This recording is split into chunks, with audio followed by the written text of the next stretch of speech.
하나님께서 저희와 함께하여 주시기를 소망합니다. 예배의 주인이신 주님만을 영광 받으시고 성령님께서 친히 다스리시고 주관하시는 예배가 되길 다 같이 기도했으면 좋겠습니다. 사랑하는 신 하나님 아버지, 주님 앞에 나아가기 원합니다. 이 예배 가운데 함께하여 주시옵소서. 부족한 종이 주님 앞에 예배드리고 찬양합니다. 저희 가운데 주님 함께하여 주십니다. 나를 소원하노니 주님 역사하심으로 나아가게 해주시옵소서. 성령 하나님께서 임재하여 주시옵소서. 한 사람 한 사람 주께서 어루만져 주시고 주께서 임재하여 주시옵소서. 말씀 가운데서 부족한 영혼의 누가에게 채워지게 하여 주시고 언제나 주님의 임재 가운데서 주님과 함께하는 동행하고 이 말씀에 영향하게 되게 해주시옵소서. 말씀이 나의 생명이 되게 해주시고 나의 부족한 것들이 없게 해주시옵소서. 주님 한 분만으로 나아가기를 소망합니다. 나아가 살아갈 수 있게 해주시옵소서. 하나님, 이 시간 우리 주 앞에 나아가기를 원합니다. 부족한 종이 입술을 주장하여 주시옵소서. 성령 하나님께서 한 명 한 명 여기 이 말씀을 듣는 순간 가운데서도 임재하여 주시옵소서. 주님을 더욱 알아가기를 원합니다. 지금 오늘의 말씀 가운데서 이 말씀이, 이 메시지가 필요한 사람에게 꼭 전달되게 하여 주시옵소서. 예수님의 이름으로 기도드립니다. 아멘. 성경 말씀을 같이 교독하겠습니다. 창세기 50장 15절 21절까지입니다. 네, 저부터 읽겠습니다.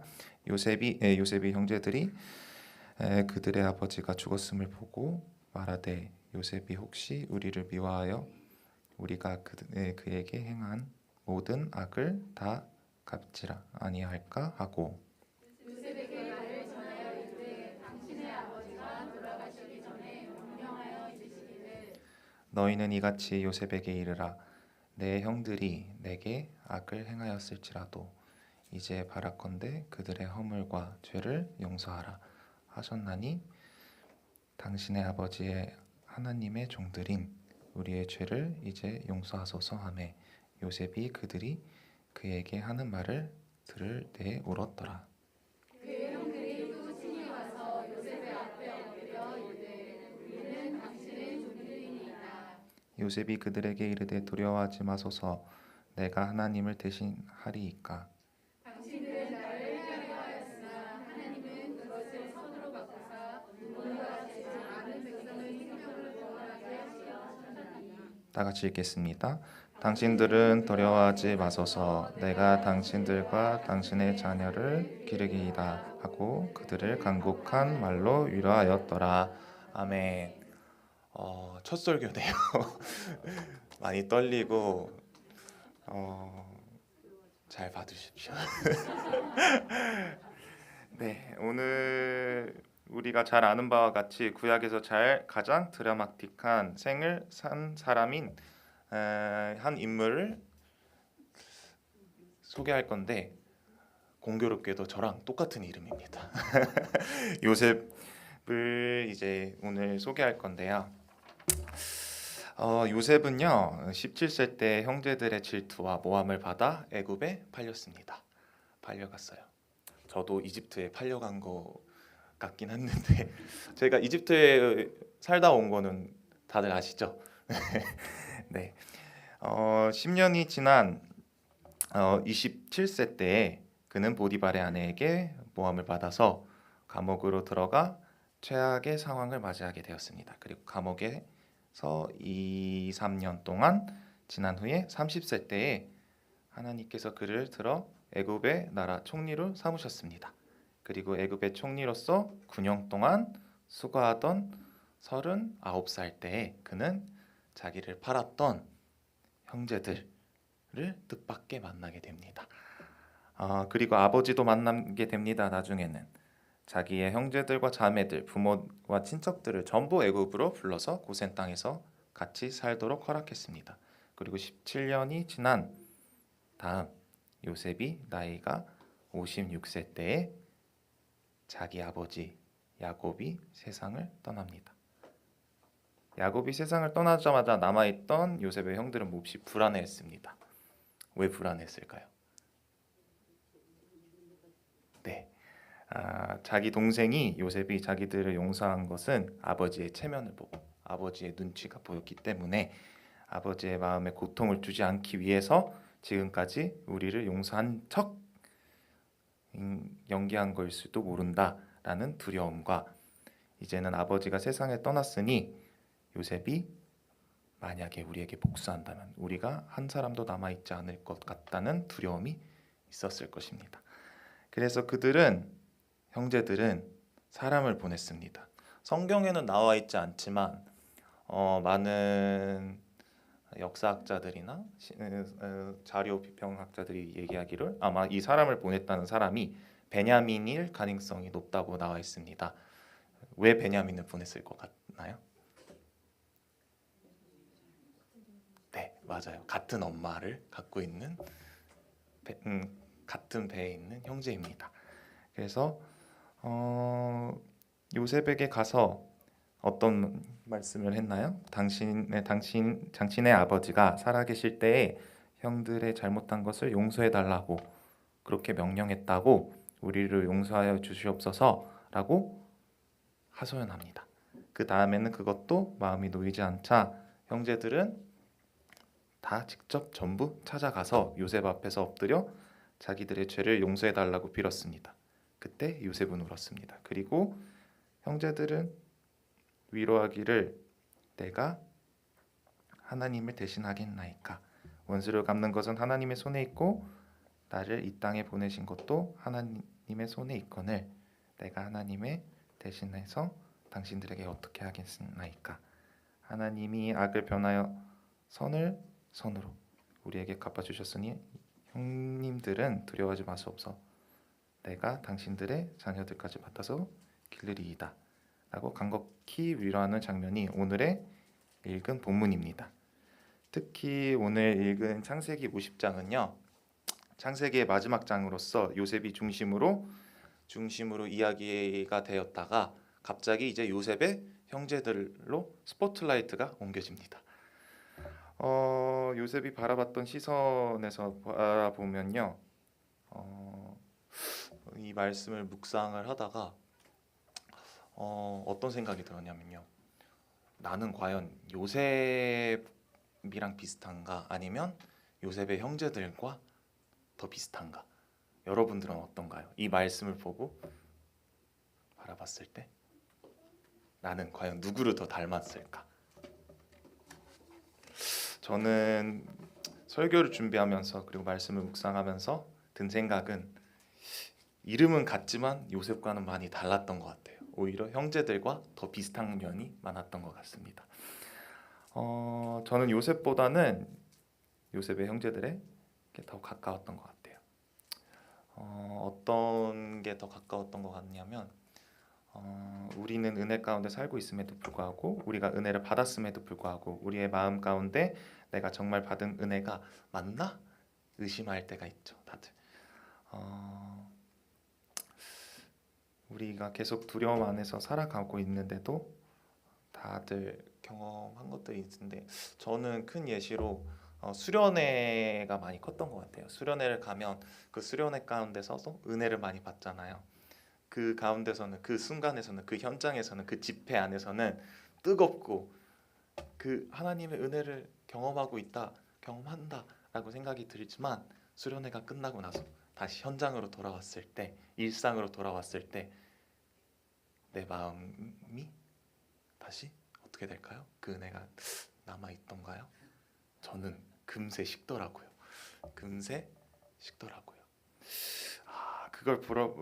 그걸 생각해 보면 내 모습을 보면서 수련회에서 받았던 은혜가 이게 맞나 싶을 정도로 의심하게 됩니다. 오늘의 말씀을 보면서 요셉의 형제들은 은혜 가운데 살았습니다. 하나님의 섭리 가운데 살았음에도 불구하고 그들은 해결되지 않았던 문제가 있었습니다. 그건 바로 요셉의 형제들이 요셉에게 행하였던 문제를 가지고 직접 직면한 적이 없다는 것입니다. 고백하지 않았다는 것은 아닙니다. 창세기 42장 21절 22절 말씀을 보면요, 그들이 서로 말하되 우리가 아우의 일로 말미암아 범죄하였도다. 그가 우리에게 애걸한 때에 그 마음의 괴로움을 보고도 듣지 아니하였으므로 이 괴로움이 우리에게 임하도다. 르우벤이 그들에게 대답하여 이르되 내가 너희에게 그 아이에 대하여 죄를 짓지 말라고 하지 아니하였더냐. 그래도 너희가 듣지 아니하였으니라.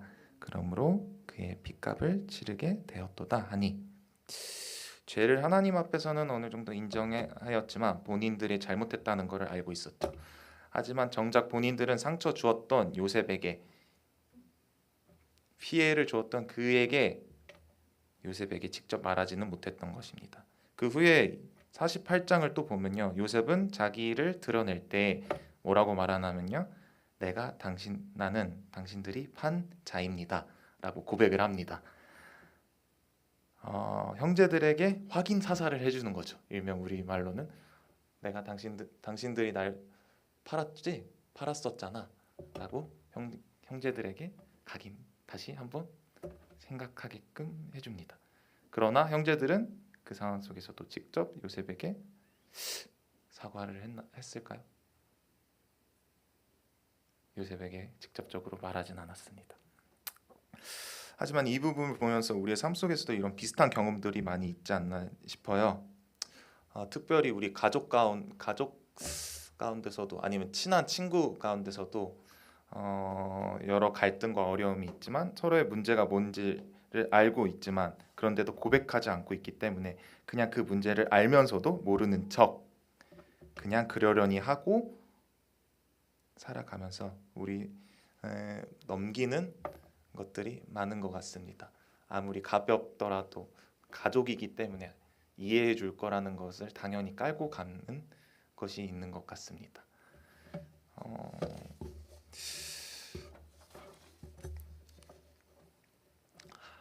형제들은 애굽에서 17년 동안 살면서 아버지가 계셨기 때문에 형제들은 요셉에게 자기들이 했던 말들을 직접 하지 않았습니다.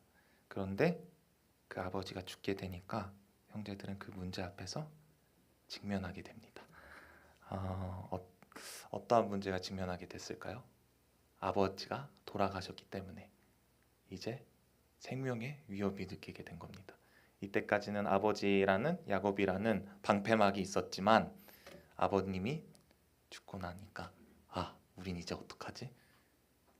불안에 떨게 됩니다. 그러면서 뭐라고 할까요? 50장 16절 17절을 읽어보겠습니다. 요셉에게 말을 전하여 이르되 당신의 아버지가 돌아가시기 전에 명령하여 이르시기를 너는 이와 같이 요셉에게 이르라. 내 형들이 내게 악을 행하였을지라도 이제 바라건대 그들의 허물과 유죄를 용서하리라 하셨느니 당신의 아버지의 하나님의 종들이 우리의 죄를 이제 용서하소서 하매 요셉이 그들에게 하나님을 들을 때 울었더라. 여기 이 말씀을 보면요, 참 신기한 게 요셉에게 형들이 말을 전합니다. 먼저 그 메시지를 보내서 그 메시지를 받은 요셉의 반응을 궁금했던 거죠. 먼저 아까도 얘기했다시피 베냐민을 먼저 보내서 그 요셉의 반응을 봅니다. 근데 반응을 기다리면서도 불안해했던 형제들은 나중에는 직접 가는데 이 메시지를 보낼 때도 형들이 뭐라고 하면요, 아버지께 이렇게 말씀하셨다는 거예요. 아버지께서, 아빠가 그랬잖아. 야곱이, 우리 아버님이 그렇게 말씀하셨잖아. 그렇지 않니? 라고 했는데 성경에 자세히 보면요, 야곱이 이런 말을 한 게 나와 있지가 않아요. 예시를 들자면 야곱에 대해서 한번 생각해 볼 때 야곱이 자기가 죽기 전에 요셉에게 뭐라고 하냐면요, 내가 죽게 되면 나를 반드시 말벨다굽의 장사에 지내달라고 했습니다. 말벨다굽은 어떤 데인가요?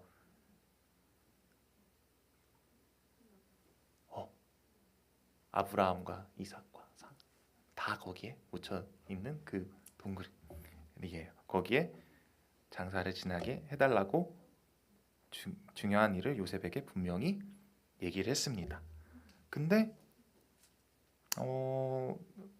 이 말씀을 보면요, 형들은 아버지께서 분명히 그렇게 얘기했다라고 나와 있는데 성경에서는 그렇게 기록되지 않습니다.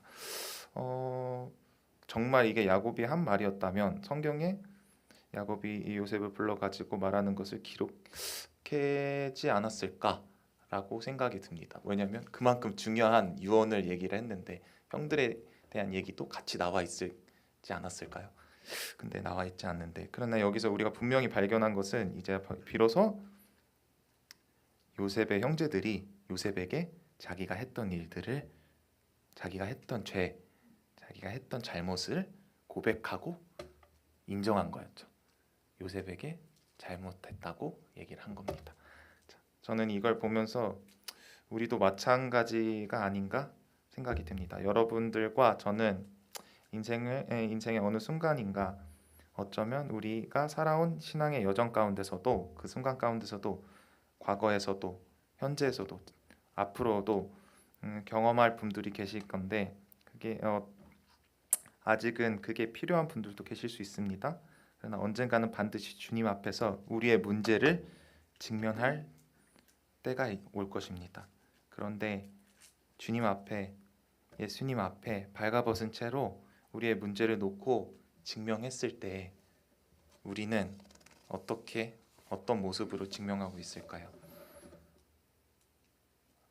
저의 백그라운드, 저의 갖고 있던 스펙, 이런 것들은 아무 쓰잘데기가 없어집니다. 제가 전도사였어요. 전도사입니다. 소용없습니다. 저희 부모님이 선교사예요. 소용없어요. 제가 세상에서 살면서, 제가 이때까지 지금 살아가면서도 사역을 많이 했습니다. 주님의 일을 많이 했어요. 아무 소용없습니다. 제일 중요한 것은 하나님께서 주님과의 사이에 내가 직접 대면해서 그 문제를 해결했나 입니다. 과연 우리는 그 문제들을 주님과 직접 만나서 대면해서 해결했나요? 이러한 시간들을 하나님께서는 반드시 우리에게 겪게 하실 거고, 또 우리 중에 겪은 분들도 계실 수 있고, 그 일을 겪은 분이라면 비로소 진정한 자유함을 느꼈을 것입니다. 만약에 아직 그런 은혜를 경험하지 못했다면 그 은혜를 여러분들도 같이 경험했으면 좋겠습니다. 다시 말씀으로 돌아와서 형제들은 요셉에게 직접 자기의 죄를 고백합니다. 18절을 보면요, 그의 형들은 또 친히 와서 요셉 앞에 엎드려 이르되 우리는 당신의 종들이니이다. 그 전에 말을 보낼 때는 뭐라고 이야기했냐면요, 17절에 이렇게 나와 있습니다. 우리는 당신의 아버지의 하나님의 종들입니다 라고 먼저 얘기를 했습니다. 그런데 정작 요셉 앞에 서니까 떨린 거예요. 무서운 거예요.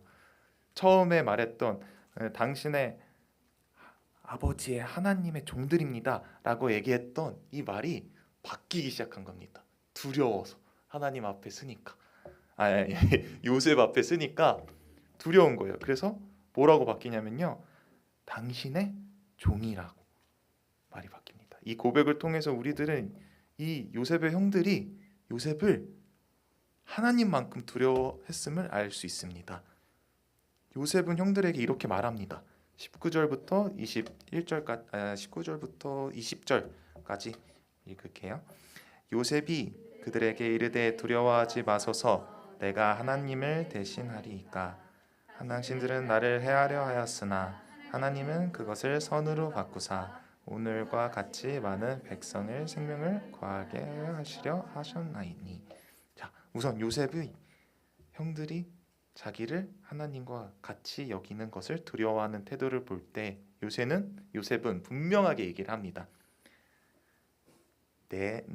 내가 하나님을 대신하리이까 라고 물어봅니다. 신기하게도 이 문자가 전에도 사용되었어요. 이 내가 하나님을 대신하리이까 비슷한 말이 사용되었는데 언제 사용된지 아시나요? 이 문자 자체로만 보면 야곱이 라헬에게 던졌던 이야기와 동일합니다. 그러나 이 상황은 살짝 정반대입니다. 라헬은 야곱에게 분노를 쏟아내면서 자기도 자식을 낳게 해달라고 요구했습니다. 요구하고 그러자 야곱이 답답한 마음에 창세기 30장 2절을 보면요, 내가 하나님을 대신하겠느냐라고 대꾸를 합니다. 여기서 야곱이 의미하는 바는 생명이 하나님에게서로부터 나오는 것입니다. 다시 돌아와 자기 형제들에게 던진 요셉의 말은 삶과 죽음의 주관자는 하나님이시라는 것을 분명하게 밝히고 있다는 것입니다. 요셉은 하나님의 통치를 그곳에 드러냈어요. 요셉은 그곳에서 내가 이 모든 것을 한 것이 아니라 하나님께서 한 것인데 왜 나한테 이렇게 부탁을 하고 요구를 하고 있냐라고 얘기를 하고 있어요.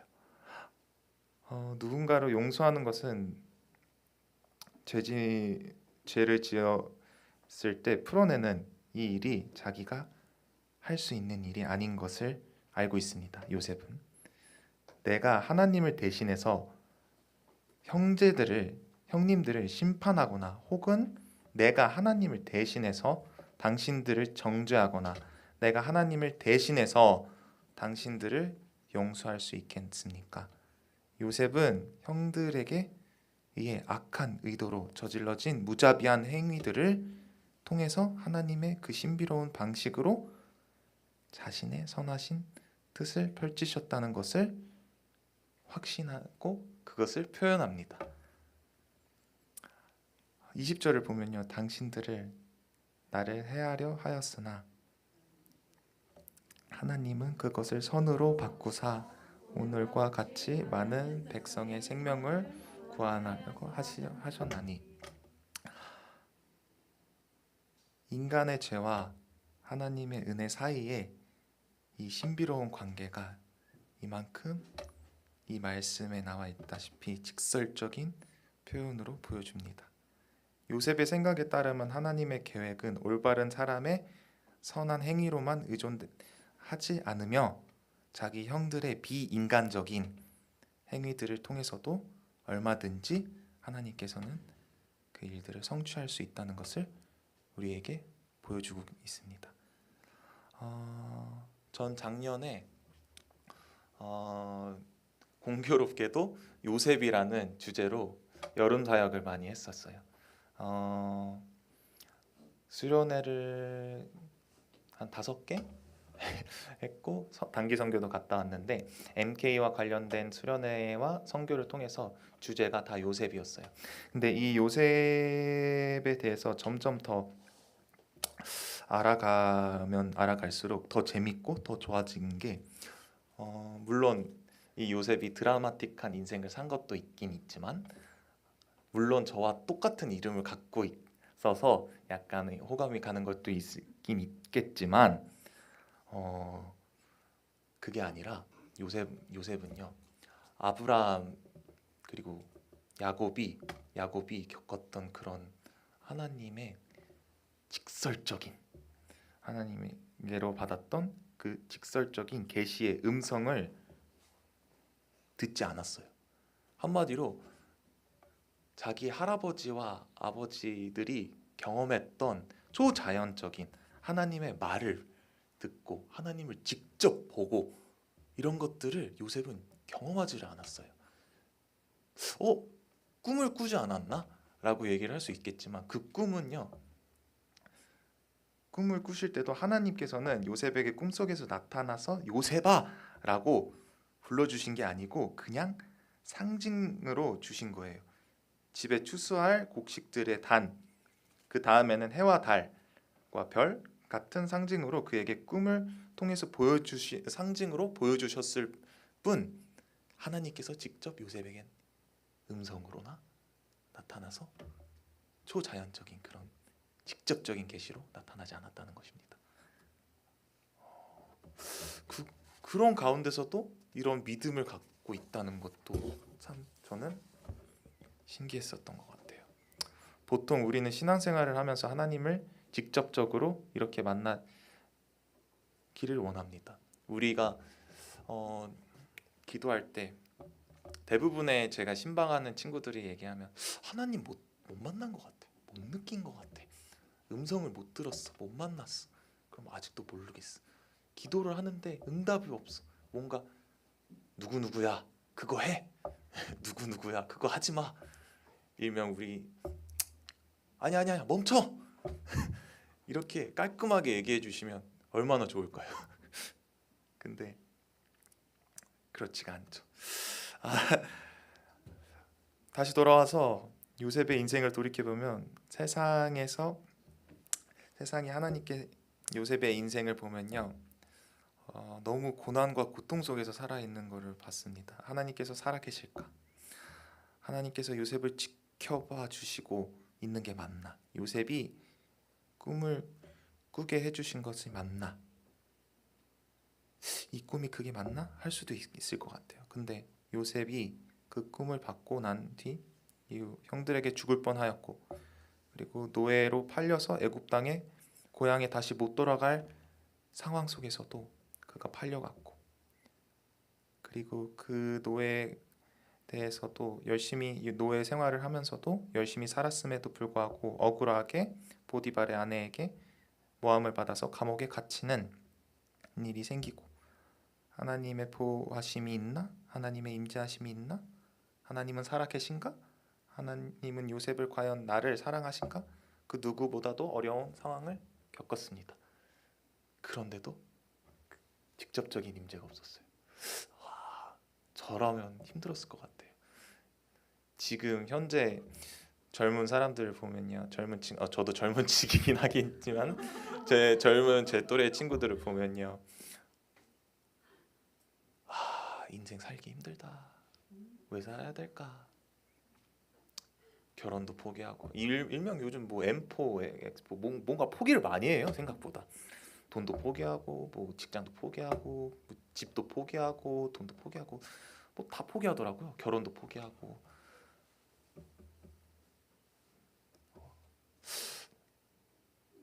그런 친구들을 볼 때 요셉을 보여주면 그들은 그렇게 와닿지가 않는다고 하더라고요. 이런 사람이 있을까? 쉽지 않을 텐데. 근데 나한테는 안 그래. 난 요셉이 아니니까. 나는 그런 삶을 살았으면 벌써 잘 살았겠다 라고 얘기를 하고, 근데 이 요셉이 이런 모든 고난과 고통을 이겨낼 수 있었던 이유는 뭘까요? 성경에서는 하나님께서는 요셉에게 직접적으로 불렀고 직접적으로 만났다는 기록은 없어요. 하지만 성경에서는 하나님이 여호와께서 항상 요셉과 함께 하셨다, 요셉이 하는 모든 일에 형통하게 하셨다라고 나와 있습니다. 그러면 그때 요셉은 하나님과 함께 했다는 그 증거로 우리가 어디서 발견할 수 있을까요? 자, 첫 번째로는 보디발의 아내가 요셉을 유혹할 때 요셉이 뭐라고 했나요? 그쵸?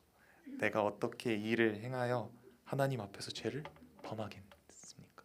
라고 얘기했어요. 꿈을 해석할 때도, 파라오 앞에서 꿈을 해석할 때도, 이 꿈은 해석하는 것은 능력은 내게 있는 것이 아니라 하나님께 있다고 말씀했습니다. 요셉은 범사의 여호와를 인정하고 하나님으로부터 직통 계시가 없더라 할지라도 하나님이 기뻐하시는 일이 무엇일까를 묻고 모든 범사의 여호와를 인정했습니다.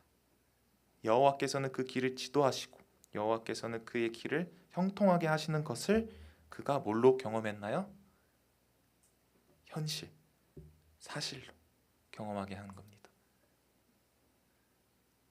사랑하는 성도 여러분, 우리가 요셉의 말씀을 읽으면서도, 이 성경 말씀을 읽으면서도 요셉의 모습 가운데 우리는 신약에 예수님이 있다면 구약에는 예수님과 제일 닮은 모습의 모델이라고 하는 요셉이 있습니다.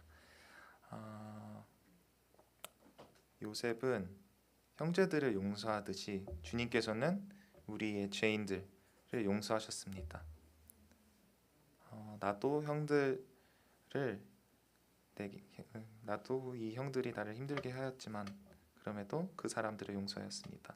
우리 죄인인 우리가 예수님을 계속 괴롭히고 예수님께서는 우리 같은 죄인 때문에 계속 힘들어하셨을 것 같아요. 얼마나 답답하셨을 것 같아요. 그러한 가운데서도 요셉은 하나님의 인도하심을 그의 삶을 현실로 경험했듯이 내 생각과 내 판단과 내 경험과 내 이성과 내 지식과 내 헤아림보다는 도저히 하나님이 계실 것 같지 않은 그때의 상황에서도 하나님께서는 내 상황을 뒤집어 주시는 그 하나님의 섭리와 하나님의 통치를 내 삶에 부정할 수 없는 현실로 경험할 때에 비로소 우리는 누군가를 용서하고 누군가를 품을 수 있습니다. 말씀을 정리하겠습니다. 우리는 우울해할 수도 있어요. 분노할 수도 있어요. 우리의 감정을 표현하는 게 지금 시대에 맞다고 얘기를 하고 있어요. 스타일리시하다고 얘기를 하고 있어요. 나 자신을 표현한다는 게. 그러나 우리는 세상과 같이 반응할 수 없습니다. 분노하고 원망하고 복수하기를 선택할 수 없습니다. 왜일까요? 우리의 모든 삶이 하나님의 크신 계획 아래 있음을 믿기 때문입니다. 그 진리를 믿으십시오. 그리고 그 날의 소망을 소망하십시오. 요셉이 울던 그 울음이 우리의 울음이 되게 해달라고 구하십시오. 그 기쁨의 눈물을 흘리던 날에 소망하고 오늘 사랑하기를, 오늘 원수를 갚지 않기를, 오늘 용서하시기를 선택하십시오. 먼저 우리는 하나님께 하나님의 뜻을 이해할 수 있게 해달라고 기도해야 합니다. 또 때로는 우리가 이해할 수 없을지라도 하나님의 선하심을 끝까지 신뢰할 수 있도록 믿음을 구해야 합니다. 우리의 모든 순간을 하나님 앞에 놓여져 있다고 고백해야 됩니다. 우리가 요셉과 같이 늘 하나님과 동행한다면 우리는 언제나 넘치는 감사 속에서 기쁘게 살아갈 수 있을 것입니다. 주님께서 우리 분당 우리 오륜교회 성도님들을 한 분 한 분 축복하기를 소망합니다. 오늘의 말씀을 기억하면서 우리 함께 찬양하길 원하는데 주만 의지해 함께 찬양하겠습니다.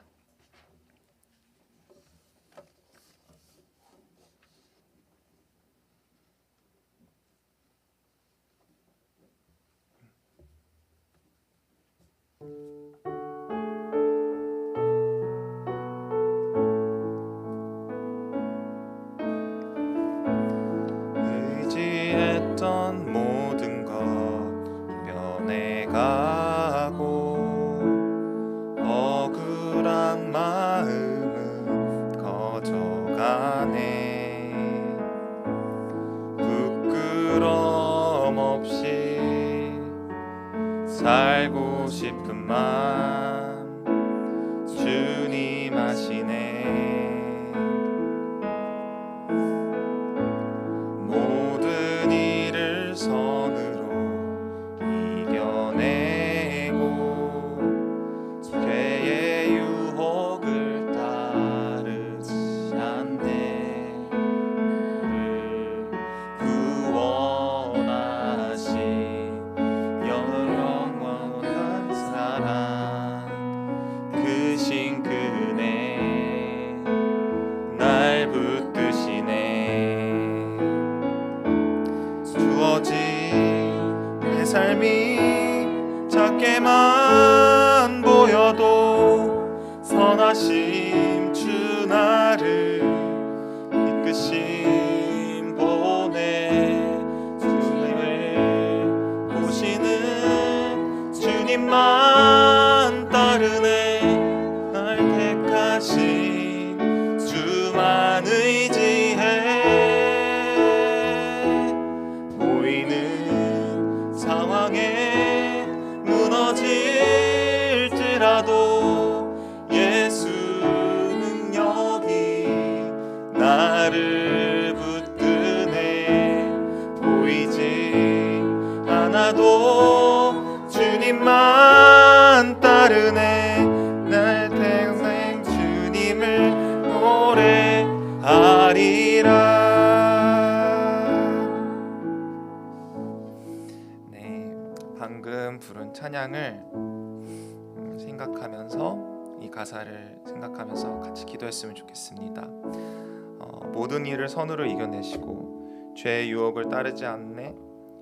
날 구원하신 영원하신 그 크신 사랑을, 그 은혜를 나 붙드네. 주어진 내 삶이 작게 보여도 선하신 주 나를 이끄시네.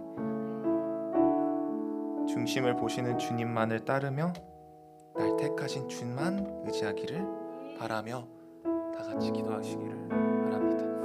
사랑이 많으신 하나님, 주님만을 위해 날아가길 원합니다. 그 무엇과도 바꿀 수 없는 이 아무리 이 세상 가운데서 이 고통과 이 아픔이 있더라도 그 가운데서도 날 주님을 원망하지 않고 오직 주님만을 의지하며 따라갈 수 있게 하여 주시옵소서. 내가 아무리 부족한 가운데서도 무너지지 않게 하여 주시고 주님을 의지하며 나아가며 주님의 굉장하심에, 주님의 동다하심에 나아가며 살아갈 수 있게 하여 주시옵소서. 무엇과도 바꿀 수 있는 주님의 그 임재 가운데, 그 성령님의 그 권한 가운데서 주님께서 함께하여 주시고 역사하여 주시옵소서. 넘어지고 무너진 사람들이 있다면 주님께서 일으켜 세워주시고 아픈 사람들이 있다면 주님께서 치유하여 주시옵소서. 주님의 외롭고 힘들어하는 사람들이 있다면 주님께서 안아주시옵소서. 언제나 나의 힘으로만 이겨내는 것이 아니 나의 힘과 나의 지식과 나의 경험과 나의 모든 것들을 내려놓고 오직 주만을 따릅니다. 주님의 인도하심에 따라 순정하며 나아갈 수 있게 하여 주시옵소서. 주님만을 따르며 주님 한 분만을 따르며 하나님의 사랑을 드러나게 하여 주시옵소서. 그 무엇도 바꿀 수 없는 주님의 그 영원하신 그 사랑을, 영원한 것을 따라가는 우리가 되게 하여 주시옵소서. 주님의 인자심을 고개 감사함으로 나아가기 원합니다. 그 무엇도 바꿀 수 없는 그 주님의 감사하며 나아가기 원합니다. 주님의 그 의지하며 주님 한 분만을 의지하게 하여 주시옵소서. 그 무엇과도 의지하지 않게 해 주시고 나의 힘과 나의 생각과 나의 이 경험들을 모든 것들을 다 내려놓고 주님 하나님 충만하게 해 주시옵소서. 그 말씀 가운데 강건해 주시옵소서.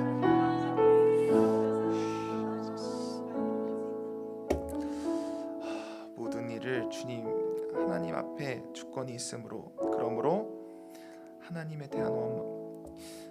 대한 이 불신을 내려놓길 바랍니다. 하나님만을 의지하기를 원합니다. 요셉의 그 힘든 고난 가운데서도, 힘든 고통 가운데서도 하나님을 놓지 않고 하나님을 믿었기 때문에 하나님께서는 언제나 요셉과 함께 있었습니다. 하나님과 동행하였습니다. 여러분들도, 사랑하는 우리 분당 우리 교회 성도님들도 하나님과 동행하는 성도님들이 되기를 소망합니다.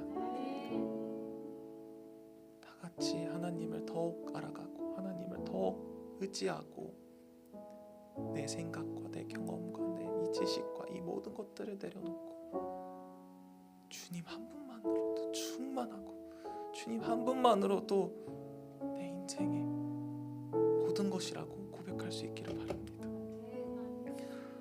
모든 것은 하나님의 뜻에 이루어진다고 믿고 따라가기를 원합니다.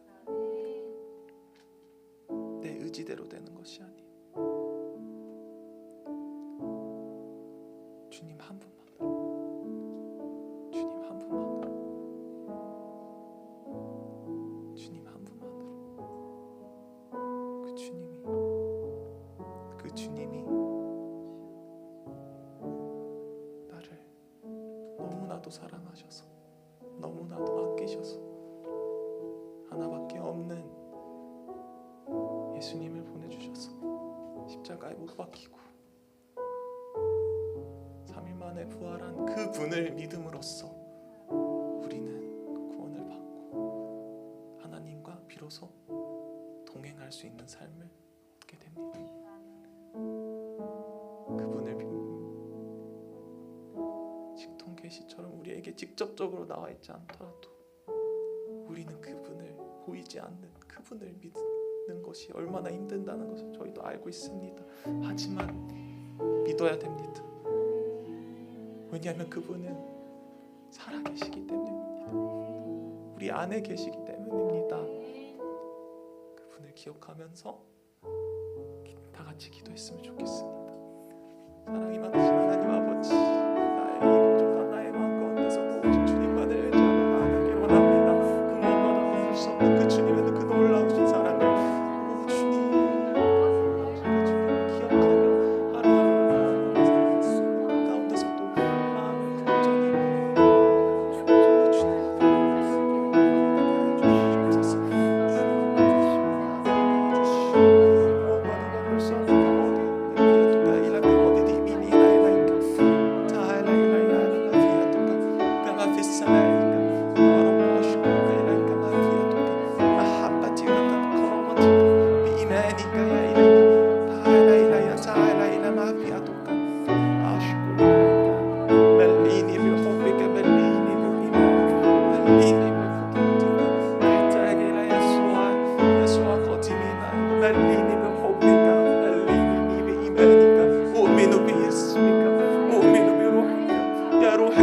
تعالى اشفي على ما في يدك يا رب. اشفيني اشفيني اشفي قدراتي اشفي قدراتك بيسوع المسيح. تعالى إلى ما في يدك يا رب قائمين محبتك. تعالى إلي تعالى مليني بمقدمتك. أشكرك يا إلهي أشكرك لأن بعت يسوع المسيح عشان موت علشاننا عشان احنا خاطئين احنا المؤمنين احنا الخاطئين يا رب. أشكرك على كل ما إليك